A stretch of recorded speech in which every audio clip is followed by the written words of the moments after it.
Our preaching passage today is Psalm 139.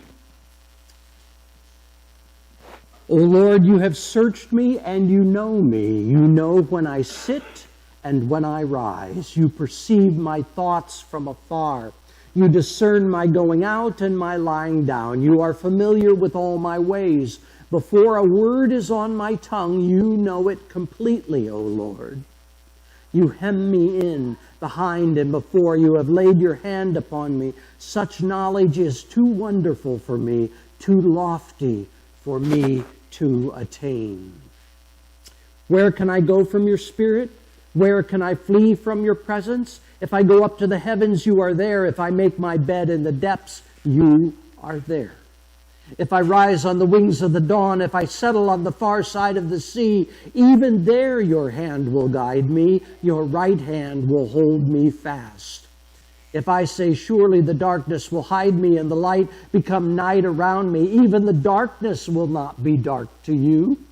The night will shine like the day, for darkness is as light to you. For you created my inmost being. You knit me together in my mother's womb. I praise you because I am fearfully and wonderfully made. Your works are wonderful. I know that full well. My frame was not hidden from you when I was made in the secret place, when I was woven together in the depths of the earth. Your eyes saw my unformed body. All the days ordained for me were written in your book before one of them came to be. How precious to me are your thoughts, O God. How vast is the sum of them. Were I to count them, they would outnumber the grains of sand. When I awake, I am still with you. This is most of Psalm 139.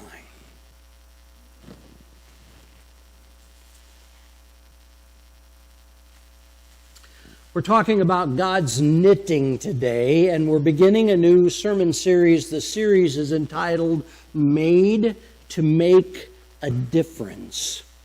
Now, if we're talking about God's knitting and we're using Psalm 139, you kind of get the impression that maybe we're talking about how God formed our bodies, how He created us. So I went through and looked up jokes about knitting.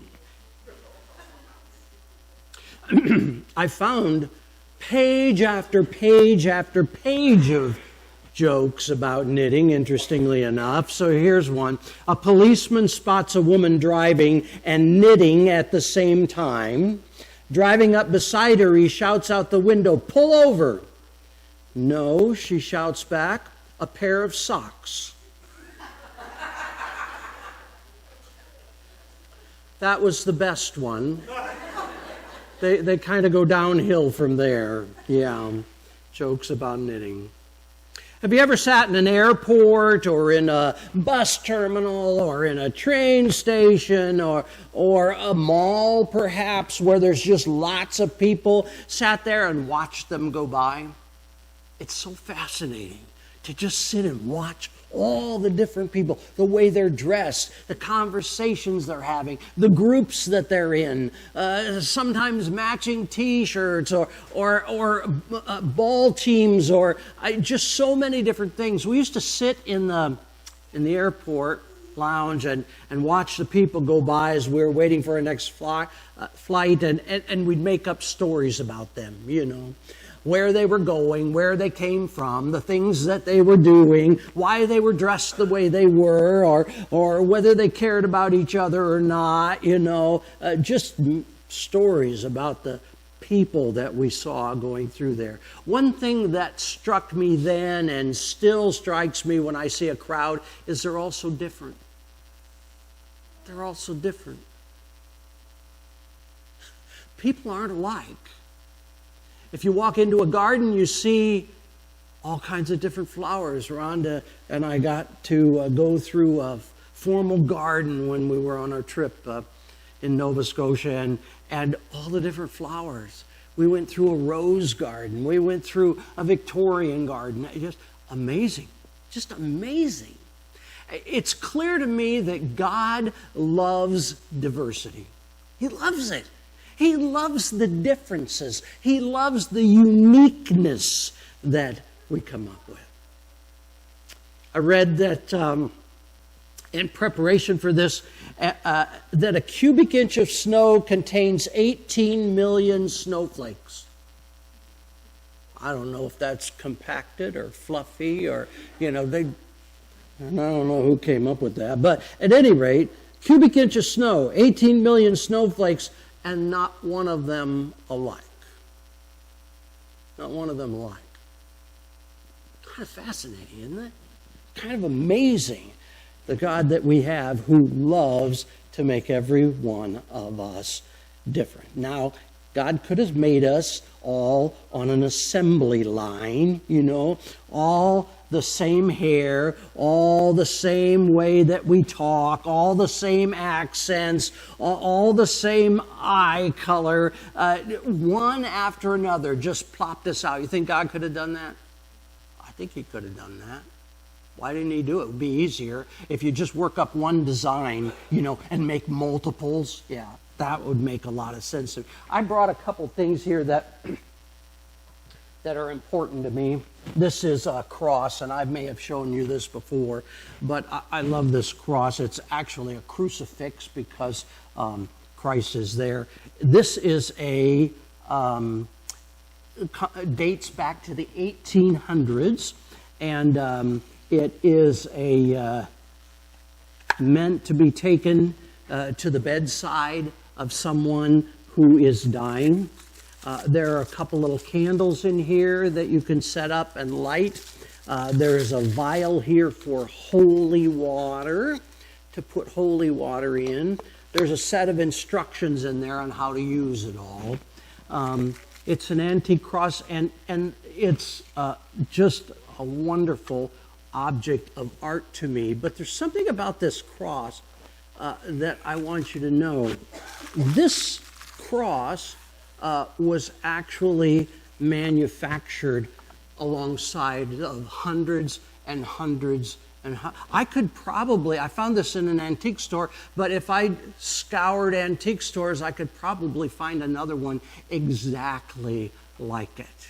It's not a one-off or a one of a kind. Now this duck right here that I'm showing you, this duck was hand carved by a man named Jean Thibodeau. Now Jean lives in Dulac, Louisiana, and one of the art forms that he does is to create these ducks. And he does it from the wood of sunken ships. So this wood was the fantail, the back end of a shrimp boat, he told me, where they drug the nets in over this wood. And the boat was sunk in a hurricane, which is why I was down there. We were doing a mission trip for a hurricane.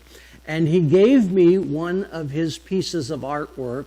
It's all signed and numbered on the bottom. This is number 105 that Jean has made. Now, you know what? You're not going to find another duck like this anywhere in the world. It's unique. It's a one-off. There are no other ducks like this. It's not a duck made out of the same wood. There's not a duck with the same shapes. There's not a duck with the same carvings on it, lines to it, because the creator of this duck made it special. And there's only one. Now there's something you need to know about yourself. You have a creator. And there's not another person anywhere like you. And there never has been, and there never will be. You are absolutely unique. One of the questions that we sometimes ask ourselves is, am I who God made me to be? Have you asked that question? I actually prayed it as a prayer. Lord, make me who you intended me to be. It was one of those rare instances when God actually spoke to me, like words formed in my head, and it made me just break down in tears. Because what he said to me was, you're already who I made you to be. Already who I made you to be. This unique individual, this one-off that we are. So we're starting a new series. It's entitled Made to Make a Difference. God shaped man from the soil of the ground and blew the breath of life into his nostrils, and man became a living being. This is Genesis 2:7. We can think of God as the potter, can't we? And we can think of ourselves as the clay, and that's a biblical image. You made my... Well, by the way, there's notes in your bulletin that I printed out for you, and I'm in those notes right now, so if you want to follow along, some of the things we're talking about are a little bit complex, and by following along you might be able to follow. And it's something that you can put under a magnet on your refrigerator and think about this week if you want to. Notes on the sermon, and I'll be doing that every Sunday during this sermon series. You made my whole being. You formed me in my mother's body. I praise you because you made me in an amazing and wonderful way. You saw my bones being formed as I took shape in my mother's body when I was put together there. You saw my body as it was formed. All the days planned for me were written in your book before I was 1 day old. Another version of Psalm 139, verses 13 through 16. You see, the potter has a mission, and he created you to have a mission. Your hands formed and shaped me, Job 10:8. Now, why did God go to all this trouble? Like I said, the whole factory thing, the turning out identical copies probably would have been a whole lot easier for God than to create us individually, to make us unique. He wanted you to be an original, There's something about originals. So if you know that there are several hundred or 1,000 or more of these things out in the world, how much is this worth? It devalues the one in your hand, doesn't it? It doesn't have much value. Now, here's the thing. If you have an absolutely unique, one-off, nothing like it exists anywhere else, how much value does it have? It's priceless, isn't it? It's priceless. Yeah. That's how much value God has created in you by making you absolutely unique. He's made you priceless. When you're gone, there won't be another one like you. If this burns up in a fire or it's destroyed in some way, that's it. Never another one. It's gone forever. You are priceless and you are irreplaceable. God wanted you to be an original. And the reason he wanted you to be original is because he wanted you to fill a specific role in this world. He gave you a mission. He created you with a mission. One of the things that I've noticed about people is they don't like themselves very much. Have you ever noticed that? I'm guilty, by the way.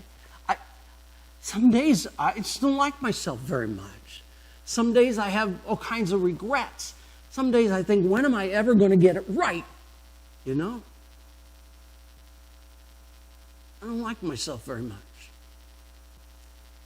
Now, if you think about that just a moment, if God made you beautiful, if God made you unique, if God made you priceless, if God made you with a mission, and if God loves you absolutely unconditionally, which we know he does, what are you doing when you hate yourself? You're usurping God's love, aren't you? Yeah. You're saying your opinion's more important than his. That's not a very good way to go. God wants us to be happy in our skin because we know who our Creator is. So the second question I have is, beyond do you like yourself, is did God make you to be? And we're going to talk about a little concept through this, and we're going to name it SHAPE, S-H-A-P-E, how God wanted you for life, how God wired you for life, if you want to think about it that way. It's easy. I read that people change their majors 4 times in college, on average. That when they enter college, they end up changing their major on average 4 times. What do you think that's about? People are trying to figure out who they are, aren't they? They're kind of trying to figure out what they're suited for, what they'll enjoy, where they best fit into the world. And so they keep changing their major in order to figure. Some people end up wasting time in college when they were designed, to be a tradesman of some kind. And they don't figure that out, maybe never. So they struggle at a desk their entire life, and they were supposed to have been working with their hands the whole time. Isn't that something? That's kind of sad when you think about it, because we are designed for very specific things, and it is one of our jobs to figure out what those things are. There's so many things that we try to determine about ourselves, like who we're most compatible with in terms of a spouse, or the temptations that you have will not be the same temptations that I have, because we're all different. Our frustrations will be different. Our careers will be different. Our working styles will be different. Some of you are most productive, after 10 p.m., and you find you're most creative right up until 2 or 3 in the morning. That's not me. No. In fact, when I need to be creative and when I actually need to get something done, my best plan is to get up early, and those first couple hours I can actually, do something, and then the rest of the day is a loss, So we're all different. We're all created to be different. We all work different. So there's a few things that I'd like you to know here, and we are running out of time, and I'm just getting started. That's terrible. What is my shape? I want you to hear. So the S stands for spiritual gifts, serving God. Spiritual gifts is how we serve God, and it's the gifts that God has given us. And we're going to talk about those in this series and give you an opportunity to do a spiritual gifts inventory where you can learn your spiritual gifts. Heart.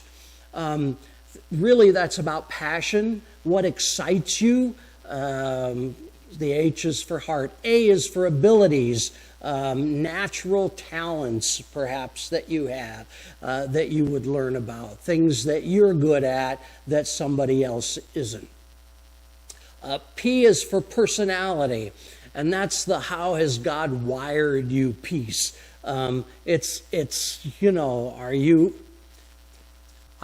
When I was being interviewed to be ordained, and by the way, I was probably interviewed 20 times before the bishop laid hands on me, right? I walked into one of those interviews, and the opening comment in the interview, and I'm sitting in the middle of this group of 6 or 8 people who are firing questions at me, and the first person says to me, "You're an introvert."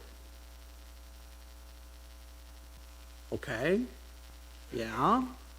I said, "So are you saying introverts can't be good pastors?" I'm not sure where we're going with this, We're all different. And I'm an introvert. Yeah, it means I sit in my back in a corner if there's a big crowd, Or I tell my congregation I like my crowds seated in rows and facing me. Yeah, that's that works best for me. I'm an introvert. You know, some of you are just outgoing and you're like butterflies. You just engage everybody and you're a joy to be around. That's not me. But it's okay. We're all different. God made us different. Our personalities are different.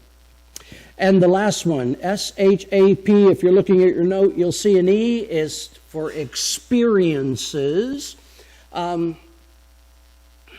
You know, some of you grew up in a beaver cleaver kind of environment, right?